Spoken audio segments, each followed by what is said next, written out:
Hello guys, welcome to the video. तो आज हम एडवर्स इवेंट्स के बारे में बात करेंगे। तो क्लिनिकल ट्रायल में एडवर्स इवेंट्स बहुत ज़्यादा इंपॉर्टेंट होता है। कोई भी नया ड्रग या ट्रायल मेडिकेशन होता है तो उससे रिलेटेड सेफ्टी डेटा इंपॉर्टेंट हो जाता है। उसके कारण हमें पता चलता है ये ड्रग के कारण क्या क्या रिएक्शंस हो रहे हैं और क्या ये ड्रग इफेक्टिव है। तो इस सेफ्टी डेटा में सबसे क्रिटिकल एस्पेक्ट होता है एडवर्स इवेंट का। तो चलिए आज देखते हैं कि एडवर्स इवेंट्स होते क्या हैं। तो आइए पहले हम देखते हैं कि एडवर्स इवेंट होते क्या है and what are adverse drug reaction. तो adverse event is any untoward medical occurrence in a patient or a clinical trial subject after administering a medical product and which does not necessarily have the causal relationship with this treatment। आप ये note करेंगे कि it does not और causal relationship पे focus किया गया है। तो कोई भी अगर आप क्लिनिकल ट्रायल में पार्टिसिपेट करते हो या फिर कोई भी आप ड्रग लेते हो तो उसका और उसके रिलेटेड अगर कोई रिएक्शन होता है या फिर कोई भी आपको सिम्टम्स होते हैं तो ऐसा नहीं कि उसको रिलेशन होना चाहिए उस ड्रग से।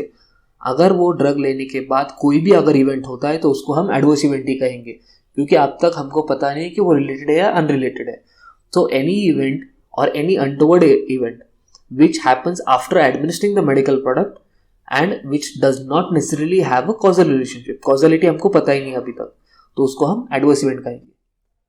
The next part is adverse drug reaction। So it is a response to a drug which is noxious and unintended and occurs at normal dosage which has suspected or proven causal association with the drug।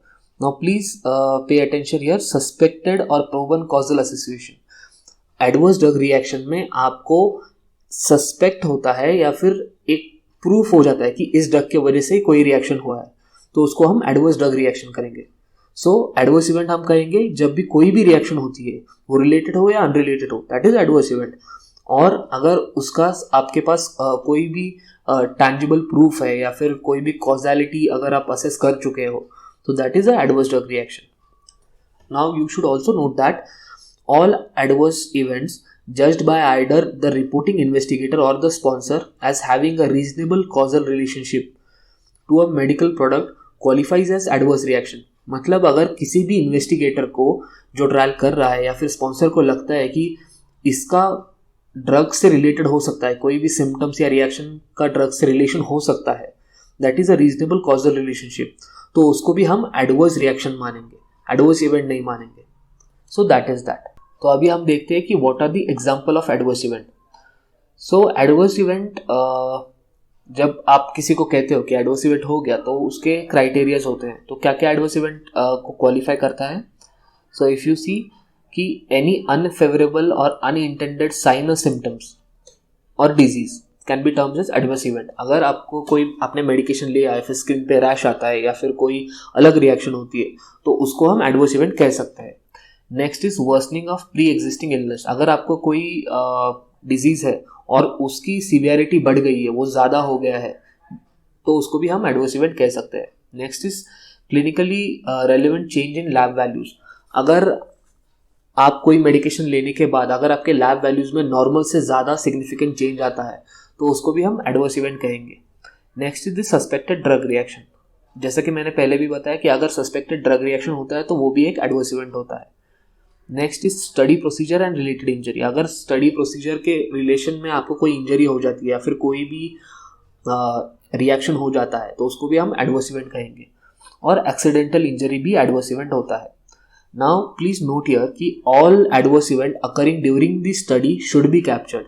Study में अगर कोई भी आपके patient को या subject को adverse event होता है तो it is your responsibility to capture, because आपको पता नहीं होता कि ये रिलेशन या फिर ये रिएक्शन या इंजरी ये ड्रग के कारण हुई है या नहीं हुई है, तो आपको अभी तक कॉजेलिटी पता नहीं है।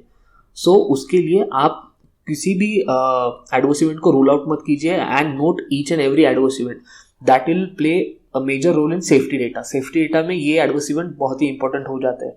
सो अभी एडवर्स इवेंट तो हम नोट करेंगे, लेकिन एडवर्स इवेंट नोट करने में कौन कौन से डिटेल हमें कैप्चर करने हैं। तो first and foremost you have to capture the adverse event term कि हुआ क्या है उसको, मतलब बॉडी है या फिर अलग कोई रिएक्शन हुआ है, तो एडवर्स इवेंट का टर्म बहुत स्पेसिफिक होना चाहिए। Next is the date of onset. Adverse event कब शुरू हुआ, कब खत्म हुआ, तो ये डेट आपको नोट करना चाहिए. Next is the severity. Severity यानी माइल्ड, मॉडरेट, सीवियर, तो किस ग्रेड का एडवर्स इवेंट था उसको. Next is the relationship to the drug, मतलब एडवर्स इवेंट डायरेक्टली रिलेटेड है या अनरिलेटेड है, तो वो आपको नोट करना है. Next is the outcome. तो अगर किसी पेशेंट को एडवर्स इवेंट हुआ, फॉर एग्जांपल स्किन में रैश आए, तो is the rash outcome resolve, मतलब अगर वो रैश चला गया है तो दैट इज रिजॉल्व, और फिर अनरिजॉल्व, तो वो हो गया outcome. Next is the date of recovery. So मैंने जैसे कि बताया, वो रैश जब चला जाएगा तो उसकी भी डेट आपको नोट करनी है. और action taken of the study drug, मतलब जो आपने स्टडी ड्रग दिया है उस स्टडी पार्टिसिपेंट को, तो उसमें अगर आपने कोई अदर मेडिकेशन दिए हैं उस पर्टिकुलर रैश के लिए या फिर कोई अदर सिम्टम के लिए या एई के लिए, तो वो भी आपको मेंशन करना है कॉन्कॉमिटेंट मेडिकेशन में. Next is the action taken for that AE. वही मैंने जो बताया कि अगर कोई आप मेडिसिन प्रिस्क्राइब करते हो तो फिर वो आएगा action taken. Next is AE lead to discontinuation of patient from the study. अगर वो एई सीरियस होता है and if that patient is not fit to continue in the trial, तो उस सिचुएशन में आपको उस एई के कारण उसको डिसकंटिन्यू करना पड़ेगा. That is for the patient safety. और next is whether this event classified as serious, यानी एडवर्स इवेंट अगर सीरियस एडवर्स इवेंट हो जाता है, ऐसे ही हो जाता है, so that is that data should be captured. So these are the detail that you have to captured AE के लिए. तो सेफ्टी डेटा के पॉइंट से ये बहुत इंपॉर्टेंट होता है. तो you please pause here and make sure you read everything, तो आपको पता चलेगा क्या क्या डिटेल कैप्चर करनी है एई में. आप एई नोट करते हो तो उसकी सीवियरिटी एक बहुत इंपॉर्टेंट एस्पेक्ट हो जाता है. तो सीवियरिटी ग्रेडेशन के हिसाब से होती है. तो फर्स्ट इज ग्रेड 1. तो हम ग्रेड 1 में देखेंगे कि सीवियरिटी होती है माइल्ड. सो माइल्ड सीवियरिटी का क्या मतलब होता है कि माइल्ड इज असिम्प्टोमेटिक और having mild symptoms and clinical and diagnostic observation होती है और कोई इंटरवेंशन नहीं होता है. मतलब अगर ग्रेड 1 एडवर्स इवेंट हुआ है तो उसमें हम कोई उसको मेडिकेशन नहीं देंगे या फिर कोई इंटरवेंशन नहीं करेंगे. Next is grade 2. तो ग्रेड 2 में आपकी सीवियरिटी बढ़कर हो जाती है मॉडरेट. तो मॉडरेट में क्या होता है कि जो आपको एडवर्स इवेंट होता है वो मिनिमल होता है, लोकल होता है और नॉन इन्वेसिव इंटरवेंशन दिए जाते हैं और आपके एज के हिसाब से देंगे. तो इन एई में मॉडरेट एई में क्या होता है कि अगर patient day to day activity कर सकता है या फिर खाना बना सकता है या ग्रोसरी कर सकता है या नॉर्मल चीज़ें कर सकता है, तो एडवर्स इवेंट होता है और ये एक्टिविटीज़ कर सकता है, तो उसको हम सिर्फ moderate grade. Next is the grade 3. तो ग्रेड 3 में क्या होता है कि आपका एई सीवियर हो जाता है. सीवियर मतलब क्या कि medically significant but not immediately life threatening. मतलब उसको बहुत ज़्यादा पेशेंट को सेफ्टी पे नुकसान पहुंचाए, लेकिन ऐसा भी नहीं है कि he is in a very critical situation. मतलब ये ही कोई हॉस्पिटलाइजेशन हो सकता है या फिर हॉस्पिटल में है तो प्रोलॉन्गेशन ऑफ हॉस्पिटलाइजेशन हो सकता है. तो ये एई है. और इसमें कैसा होता है कि जो आपकी एक्टिविटीज़ है वो लिमिट हो जाती है. For example bathing, dressing, undressing, feeding. तो अगर ये एक्टिविटी आपकी हिंडर हो रही है, so that is a grade 3 adverse event which is severe. Grade 4 is life threatening. मतलब अगर आपको कोई वेंटिलेटर सपोर्ट लगता है या फिर कोई अर्जेंट मेडिकल इंटरवेंशन होती है, तो that is a grade 4 adverse event. और grade 5 adverse event is the most serious, which is obvious कि एई के कारण कोई डेथ होती है, तो that is the most severe form of adverse event. So that is grade 5 adverse event, also called as death. तो adverse event जब हम कैप्चर करते हैं कि इस ड्रग के कारण कोई एडवर्स इवेंट हुआ था, तो ये भी ज़्यादा इंपॉर्टेंट होता है कि उसकी कॉजेलिटी असेसमेंट करेंगे. मतलब इस ड्रग का और इस एडवर्स इवेंट का क्या रिएक्शन है, उनमें क्या कॉजेलिटी है, कुछ कॉज और इफेक्ट रिलेशनशिप है या नहीं. तो हम कॉजेलिटी असेसमेंट, जैसे कि आप इस डायग्राम में देख सकते हैं कि दो इसमें टाइप होंगे. वन इज अनरिलेटेड और नेक्स्ट इज रिलेटेड. अगर हम देखते हैं अनरिलेटेड इज, उसमें भी दो टाइप आएंगे.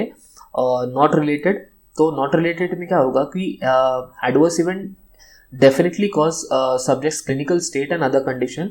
और अनलाइकली रिलेटेड में क्या होगा, study drug not likely to have any temporal association with the drug. यानी वो एडवर्स इवेंट और उस ड्रग का रिएक्शन है ही नहीं. तो वो हो गया कि अनरिलेटेड और unlikely related. Next is related. तो रिलेटेड में हम अगर देखेंगे तो पॉसिबली रिलेटेड, यानी AE has a reasonable association with the study drug और AE could have effect on subjects clinical state, यानी एक टेंजेंशियल एक रिलेशन हो सकता है इस मेडिकेशन का और उस AE का, तो दैट इज अ पॉसिबिलिटी। और the next and the final one is related. So अगर किसी को AE रिलेटेड बोलना है तो AE का रीजनेबल एसोसिएशन हमें प्रूव करना है, which means that drug has a clear cut association with the adverse event. यानी अगर हम ड्रग देते हैं तो एक रिएक्शन उसमें होता है और जब हम वो ड्रग देना बंद करते हैं तो वो रिएक्शन भी बंद हो जाता है। तो वहाँ हम कह सकते हैं कि this adverse event is completely related to the drug. Now please note that if any SAE is related to the study procedure and not the drug, then it needs to be mentioned in the SAE form। मतलब अगर कोई procedure की वजह से उसको serious adverse event हुआ है तो कॉजेलिटी असेसमेंट में रिलेटेड या अनरिलेटेड आएगा।